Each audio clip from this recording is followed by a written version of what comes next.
देखिएगा कि आसान आपको लगते हैं कि नहीं। आशीष जी का क्वेश्चन है, मुझे बृहस्पति, मंगल और सूर्य के आसान उपाय बता दीजिए। देखो, आसान उपाय बताने में हमको दो चीजों को देखना पड़ेगा आशीष जी। एक चीज को हमको ये देखना पड़ेगा कि हम जब इन तीनों ग्रह के उपाय ले रहे हैं तो ये हमारी कुंडली में कहीं किसी तरह से नीच राशि में ना बैठे हो, पीड़ित अवस्था में ना हो, हमारे छठे आठवें 12वें भाव के संबंध ना हो। अगर हमारे छठे आठवें 12वें भाव से इनका संबंध है, उस स्थिति में हमें पूजा वाली और दान वाली स्थिति लेना पड़ेगी। मंगल नीच का है 12th में, है ना? हाँ, ये जरूरी था।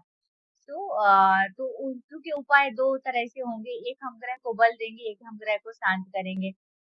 आ, एक हम ग्रह को बल देंगे और एक हम ग्रह को शांत करें ना। सूर्य शुक्र 4th में। सूर्य शुक्र की युति बहुत अच्छी मानी गई है और मतलब जरूर उसमें डिग्री वाइज देखेंगे तो शुक्र अस्त हो जाता है। तो आपको जुपिटर की रेमेडी चाहिए थी, आपको मंगल की रेमेडी चाहिए थी और आपको चाहिए थी सूर्य की रेमेडी। सूर्य की रेमेडी मैं आपको सबसे पहले बता दी थी, सबसे आसान रेमेडी है सूर्य की। संडे के दिन नमक त्याग करना स्टार्ट कर दीजिए। आप देखेंगे कि समाज में आपका वर्चस्व ऐसे बनेगा, आपकी जो वैल्यू होगी सोसाइटी में वो इतनी ज्यादा हो जाएगी और सामाजिक दायरा बढ़ेगा, सामाजिक मान प्रतिष्ठा सम्मान ये सब बढ़ेगा।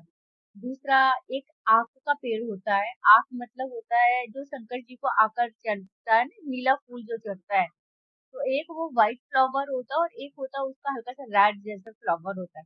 तो जो रेड वाला आक का पेड़ होता है, संडे के दिन अगर दोपहर के समय 12 से 1 के बीच में उसको दीपक लगाया जाए और उसमें जल दिया जाए, जैसे सूर्य को जल देते हैं, उससे भी आपका सूर्य मजबूत होता है।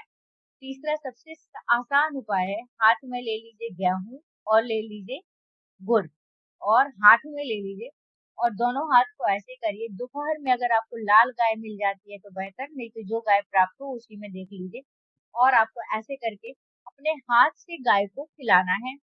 आपकी कुंडली में सूर्य उच्च का है, नीच का है, मृत्यु भाव का कारक है, मार्केश है, अष्टम भाव का स्वामी बना हुआ है, सप्तम भाव का स्वामी बना हुआ है।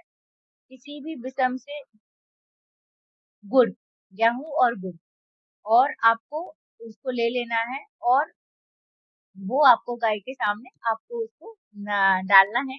इससे आपका सूर्य बहुत अच्छा फल देने लगेगा। हाँ जी, संडे को, संडे टू संडे, है ना?